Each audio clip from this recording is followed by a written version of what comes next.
Geger, Nikita Mirzani lagi-lagi murka dan mengamuk. Hal itu terjadi usai Nikita Mirzani menjalani sidang perdana kasus dugaan dirinya melakukan pemerasan dan tindak pidana pencucian uang yang dilaporkan Dr. Reza Gledis di Pengadilan Negeri Jakarta Selatan kemarin. Nikita berteriak bahwa dirinya bukan pelaku pembunuhan atau koruptor. Nikita bahkan terlihat mengomel terhadap petugas yang mendampinginya. Tak hanya itu, Nikita dalam keterangannya mengungkap bahwa penahanan atas dirinya salah sasaran. Dari dakwaan yang dibacakan jaksa penuntut umum, Nikita Mirzani simpulkan bahwa isi dakwaan itu bukan untuk dirinya karena banyak kejanggalan. Ia menilai isi dakwaan itu lebih ditujukan kepada dokter detektif atau Dr. Samira. Atas adanya dugaan kejanggalan tersebut, Nikita sampai bersurat kepada Presiden Prabowo Subianto. Lantas, seperti apa tanggapan dokter detektif mendengar pernyataan Nikita tersebut? Seperti apa pula tanggapan pihak Dr. Reza Gledis atas pernyataan Nikita Mirzani tersebut? Apa pula yang membuat pihak Nikita meminta Dr. Reza Gledis meminta maaf dalam tempo 7 kali 24 jam?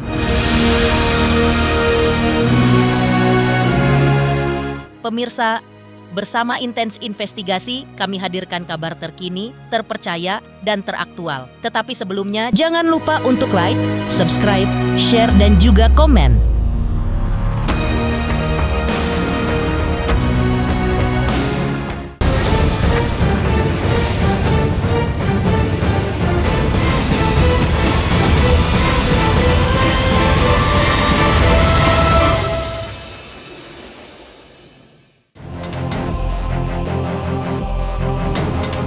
Nikita Mirzani tampak murka hingga mengamuk. Hal itu terjadi usai dirinya mengikuti sidang perdana atas laporan Dr. Reza Gledis. Nikita Mirzani yang digiring petugas kejaksaan keluar dari ruang pengadilan tampak berteriak. Diduga dirinya didorong petugas menuju ruang tahanan sementara di samping ruang sidang. Tampaknya, Nikita Mirzani merasa dihalangi untuk berbicara kepada awak media. Nikita Mirzani mengaku merasa heran kenapa ia diduga dihalang-halangi, karena dirinya bukanlah koruptor ataupun pelaku pembunuhan. Ia sejak dari ruang sidang sudah bersikap patuh ketika petugas memakaikan rompi tahanan dan borgol pada tangannya. Petugas akhirnya mengizinkan Nikita untuk bicara. Jadi untuk hari ini kita sampaikan akan kita pelajari setelah majelis hakim membaca berkas-berkas, khususnya berkas penahanan yang ada pada penyidikan, penuntutan, maupun nanti kita akan memperhatikan segala sesuatunya yang terjadi di persidangan.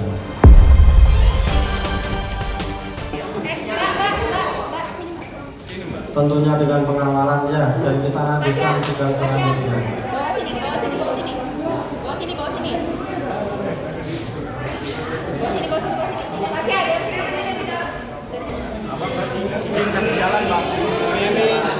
Ami, gimana kabarnya, Mi? Bisa nggak jangan dilarang? Kenapa nggak kabur, Pak? Lu takut gua mau ngomong apa? Mas, kasih jalan. Udah kayak apa? Kasih jalan. Bang, punya hak boleh ngomong loh. Iya, Pak. Ini kita boleh ngomong bentar, Pak. Dorong. Santai aja loh. Iya, Mbak. Kalian ini ngatur mulu. Udah disuruh diborgol. Pakai rompi. Saya mau nunggu lawyer saya kok. Saya mau ngomong ya. Saya boleh ngomong. Semua tetap ngomong. Ya, boleh. Ya sudah. Orang dari baik-baik sampai nyolot. Udah, yuk, bentar yuk, Ibu. Kasih nih kita ngomong dulu. Bisa kayak di sana. Gua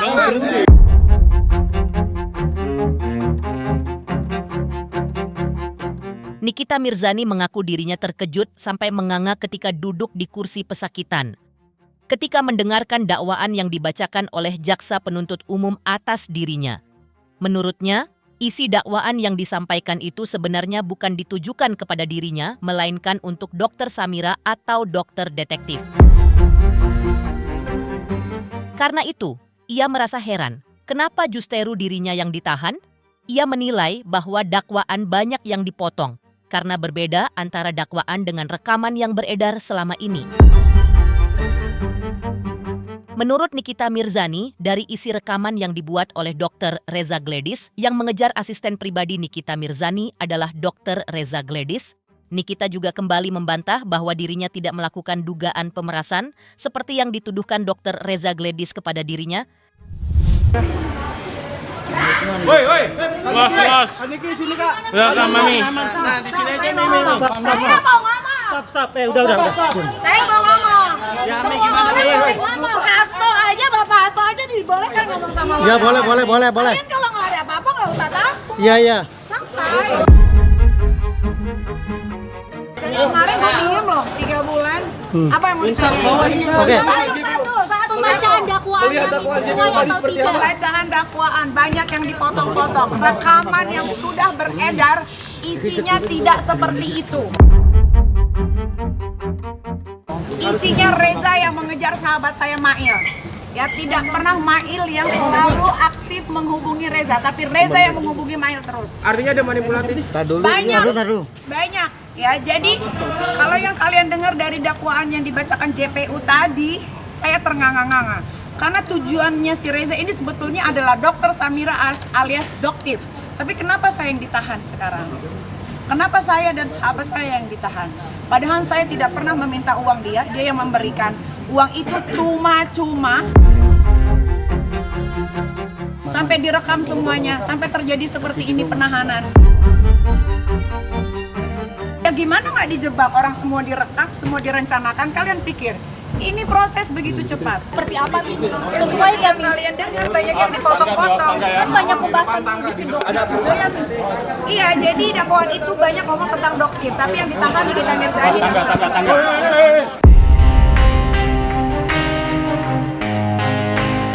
Nikita Mirzani juga menyebut dirinya merasa dijebak oleh Dr. Reza Gledis karena semua percakapan mereka direkam dan proses hukumnya dinilai sangat cepat. Ia juga mengaku memiliki BAP milik Dr. Reza Gledis dan suaminya, yang menurut Nikita Mirzani telah diperbaiki hingga 3 kali. Melihat banyak kejanggalan dan dugaan ketidakberesan tersebut, Nikita bahkan bersurat kepada Presiden Prabowo Subianto. Nikita meminta agar hukum di Indonesia benar-benar diluruskan. Saya punya BAP-nya Reza, saya punya BAP-nya suaminya, saya sudah baca. Reza itu memperbaiki BAP-nya sebanyak 3 atau 4 kali. Ya, seperti yang kalian tahu, Reza Gledis ini kan pelangap-pelongo. Ya. BAP yang pertama itu dirinya dia yang pelangap-pelongo. BAP yang kedua, BAP yang ketiga itu sudah terstruktur, terkondisikan dengan baik. Ya, tapi saya memang sengaja untuk diam selama ini. Kenapa? Karena saya mau mendapatkan hasil dari BAP Reza dan suaminya. Ternyata betul dugaan saya. Ini saya punya catatan. Karena saya udah lama gak ketemu teman-teman awak media, ya, jadi saya daripada saya lupa, mendingan saya baca. Ini adalah tulisan saya. Ini Selasa 24 Juni 2025 kepada Bapak Presiden Republik Indonesia, Bapak Prabowo yang terhormat. Tolong hukum di negara kita, di Indonesia yang tercinta ini benar-benar diluruskan, bukan diatensi dengan kekuasaan, sehingga tidak lagi memilih mana yang benar dan salah. Saya telah menyelamatkan banyak muka orang Indonesia. Saya telah menyelamatkan muka banyak orang karena produk yang berbahaya dan overklaim. Namun penyidik hingga JPU bukannya mendalami atas produk tersebut, malah saya yang ditahan. Macam apa oknum-oknum aparat yang ada di Indonesia ini?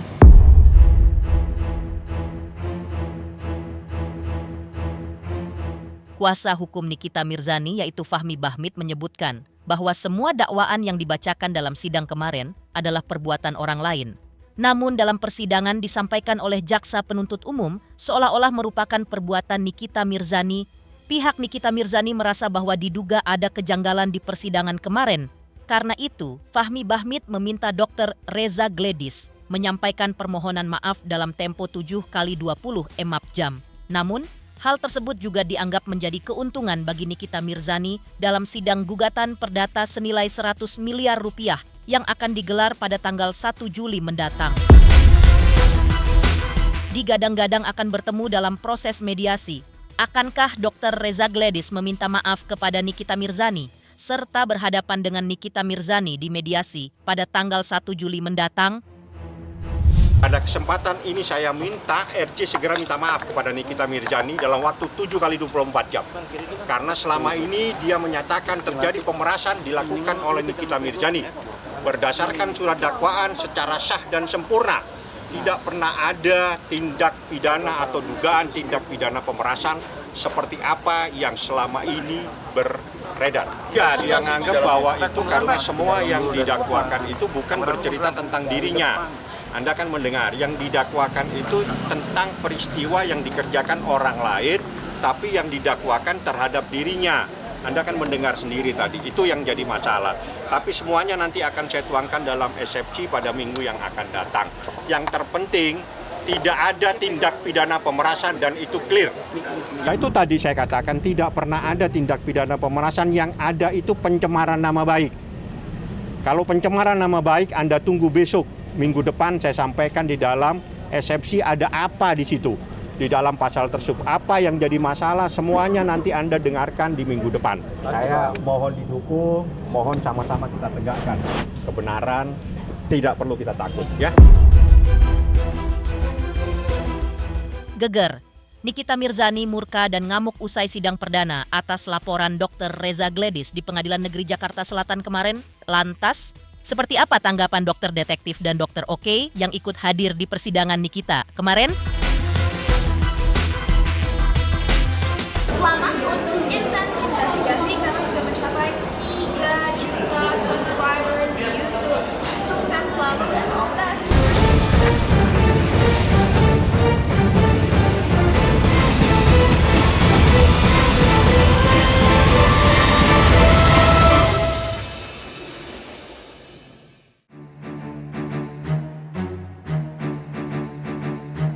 Dokter detektif ikut hadir di persidangan Nikita Mirzani di Pengadilan Negeri Jakarta Selatan kemarin. Mendengar namanya ikut disebut-sebut dalam dakwaan Nikita Mirzani, ia mengaku bingung. Namun Doktif tetap menantang, tidak akan pernah takut melawan Dr. Reza Gledis. Terkait akun Doktif yang disita pihak kepolisian, Doktif mengaku bahwa hal itu merupakan bentuk ketakutan Dr. Reza Gledis atas dirinya. Tujuannya agar ia diam atau tidak lagi membongkar produk-produk skincare yang bermasalah.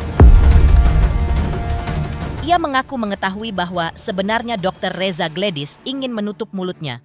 Doktif juga menyebutkan bahwa dirinya siap jika diminta untuk menjadi saksi dalam kasus Reza Gledis melawan Nikita Mirzani. Siap aja, Doktif nggak akan pernah takut melawan seorang DRL. Ya, oke guys ya. Itu gimana sih Doktif menanggapinya kok tiba-tiba jadi nama Doktif? Makanya Doktif juga bingung kenapa jadi Doktif semua, karena kan emang yang mengungkap itu kan Doktif semua, gitu kan. Jadi memang yang ditakutkan itu adalah mulutnya Doktif, akunnya Doktif. Nah mereka sekarang lagi berpesta pora karena wah akunnya Doktif lagi disita, sehingga tidak bisa bicara. Tapi kan Doktif juga punya akun yang lain, gitu. Timbang akun satu akan tumbuh berbagai macam akun yang lain. Supaya Doktif diam, supaya Doktif tidak mengungkap kembali produk-produk dia yang bobrok, gitu aja. Ya biarkan aja, kan kita serahkan kepada penyidik, kita serahkan kepada jaksa. Selama jaksa tidak bisa membuktikan juga, apa yang mau dikejar dari Doktif? Penyidik tidak bisa membuktikan apapun, jaksa juga tidak bisa membuktikan apapun. Jadi apa yang mau diserang dari Doktif itu apa? Ya, tidak ada kaitannya apapun. Jadi memang ini intinya tuh hanya permasalahan skincare yang klaim tapi ingin menutup mulut ya? Gitu. Betul, jadi hanya ingin menutup mulutnya Doktif untuk membongkar brand-brand atau membongkar keburukan dari skincare owner-owner tukang flexing ini. Karena mereka intinya satu guys, takut jatuh miskin. Mereka sudah terbiasa bertahun-tahun dengan omset ratusan miliar. Bahkan kalian bisa tahu DRG itu omsetnya per bulan 150 miliar. Ya, mungkin pajak juga bisa cek apakah mereka membayar pajak, sama seperti DRL yang ternyata mobil Rolls Royce-nya masih menggunakan nomor yang tidak bisa dideteksi. Itu nomor adalah nomor pinjaman. Siap untuk menjadi saksi nanti di persidangan? Insya Allah siap. Itu emang itu dari awal. Cuman memang kan dia tidak pernah berhasil. Bahkan ada dugaan untuk menjebak Doktif dan ternyata tidak berhasil. Mungkin ketakutannya kalau menghadapi seperti ini mungkin cuma bisa bilang mungkin gitu aja kali ya. Jadi kan daripada kelihatan begitu ya kan, jadi lebih baik behind the scene aja ya kan, karena bisanya cuma pada saat jualan, itu pun kemarin salah ya, galactomyces salicylate ya, itu nggak ada ya guys ya. Jadi emang Doti juga sempat meragukan itu sebenarnya dokter beneran atau enggak, karena memang banyak kejanggalan. Seharusnya kalau dia berani seperti dokter dong, tapi di depan kalian bicara seperti ini kalau seorang dokter. Tapi yang dia lakukan apa? Gitu. Dia lakukan penggiringan opini, terus melakukan penggiringan opini sampai egonya itu sampai titik-titik kayak nggak ada kerjaan aja. Gitu ya. Jadi makanya Doti tuh pengen banget, tadi Doti berharap dia datang, jadi ketemu. Doti mau tanya, ngapain kamu ke rumahnya Doti 3 kali? Suaminya dia ya, ngapain? Apa tujuan kamu ke rumahnya Doti? Itu yang Doti pengen tanyakan. Di sisi lain, Dr. Oki juga ikut hadir di agenda sidang perdana Nikita Mirzani di Pengadilan Negeri Jakarta Selatan kemarin. Ia mengaku kehadirannya untuk memberikan dukungan kepada Nikita Mirzani dan penasaran dengan alur persidangan. Terkait namanya sering disebut-sebut di dalam persidangan, Dr. Oki menilainya sebagai hak setiap warga negara. Ia menceritakan bahwa selama ini dirinya rajin membesuk Nikita ketika masih ditahan di Polda Metro Jaya. Namun selama ini, Dr. Oki mengaku bahwa ketika Nikita Mirzani ditahan di Rutan Pondok Bambu, Jakarta Timur, ia sering video call. Seperti inilah keterangan Dr. Oki di sela-sela sidang perdana Nikita kemarin. Iya, hadir karena kan pengen juga tahu jalannya alur persidangan. Iya, kan harus pengen tahu juga kan, apalagi kan sidangnya terbuka. Harus pengen tahu alur persidangannya, apalagi kan kita juga warga Indonesia kan boleh datang katanya kan untuk sidang terbuka seperti itu. Untuk dukungan dengan hadir seperti ini aja, untuk saya mau melihat, intinya saya juga penasaran sih dengan alur persidangan ini seperti apa gitu. Terus sempat jenguk di sana? Selalu, kayaknya sama kami di Polda Metro itu, kan di Polda Metro udah hampir 3 bulan ya waktu itu ya. 2 bulan pertama itu hampir tiap minggu ya, sayanya hampir tiap minggu, 3 hari sekali, 2 hari sekali kayak gitu. Yang bulan terakhir, 1 bulan terakhir itu seminggu sekali. Dan kalau yang di Pondok Bambu belum sama sekali. Kenapa? Karena kan masih belum bisa dikunjungin. Saya hampir tiap hari kan di sana ada wartelnya. Itu bisa video call, memang dibolehin selama 5-10 menit gitu, hampir ya 2 hari sekali, 3 hari sekali video callan. Kalau nama saya selalu dikait-kaitkan, itu kan hak sebagai warga negara Indonesia untuk berpendapat. Jadi kan kita harus menghargai ya siapapun yang mau berpendapat. Kalau seandainya memang diwajibkan ya harus dong kayak gitu, karena kan sebagai warga negara Indonesia yang baik harus berani bersaksi. Nggak ada masalah, karena saya dengan beliau pun sebenarnya tidak ada masalah. Mengejutkan, Dokter Detektif dan Dr. Oki ikut hadir dalam sidang perdana atas Nikita Mirzani kemarin. Lantas, seperti apa pula kata kuasa hukum Dr. Reza Gledis terkait dakwaan yang dibacakan kemarin? Benarkah tidak ada yang dipotong? Selamat untuk intens investigasi 3 juta subscriber, luar biasa sekali 3 juta. Ya pokoknya semakin sukses lah dan bisa menghadirkan sesuatu yang memang baik untuk diperlihatkan.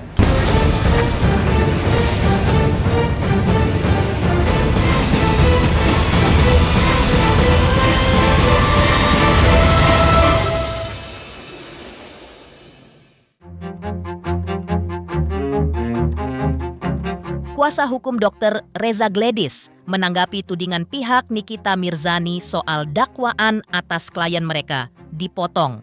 Kuasa hukum Dr. Reza Gledis menyebutkan bahwa dakwaan yang dibacakan tidak ada yang dipotong. Dakwaan bersifat cermat, jelas, dan lengkap sesuai dengan undang-undang yang berlaku. Menurut pihaknya, semua yang disampaikan kemarin dalam dakwaan adalah hasil penyelidikan kepolisian. Terkait pasal yang menjerat Nikita, dituding berubah dari pemerasan menjadi pencemaran nama baik juga dibantah pihak kuasa hukum Dr. Reza Gledis. Menurut pihaknya, pasalnya bukan berubah tapi malah ada penambahan karena ada dugaan pencemaran nama baik dan itu hak jaksa. Penuntut umum soal dugaan tuduhan pemerasan tidak dibacakan saat sidang kemarin, seperti inilah jawaban dari pihak Reza Gledis. bunyi unsur dari 143 ayat 2 KUHP itu adalah cermat, jelas dan lengkap. Nah, lengkap itulah. Jadi kalau semua diuraikan ya mungkin tidak lagi ada cermatnya tadi, tidak masuk. Tapi itu 3 unsur tadi sehingga bukan terpotong-potong. Nanti di dalam pembuktian akan kelihatan, terurai, terbuka. Mungkin klien kami akan menguraikan bagaimana sih mendapatkan mendapatkan kata-kata itu, dan ada bukti. Mungkin akan dibuka nanti melalui media atau melalui bahasa dari isi apa yang jadi dalam uraian dari rekaman itu akan terbuka semua. Jadi nggak ada yang terpotong-potong. Kemudian di dalam persidangan tadi memang kami tidak hadir, tapi kami tetap monitor.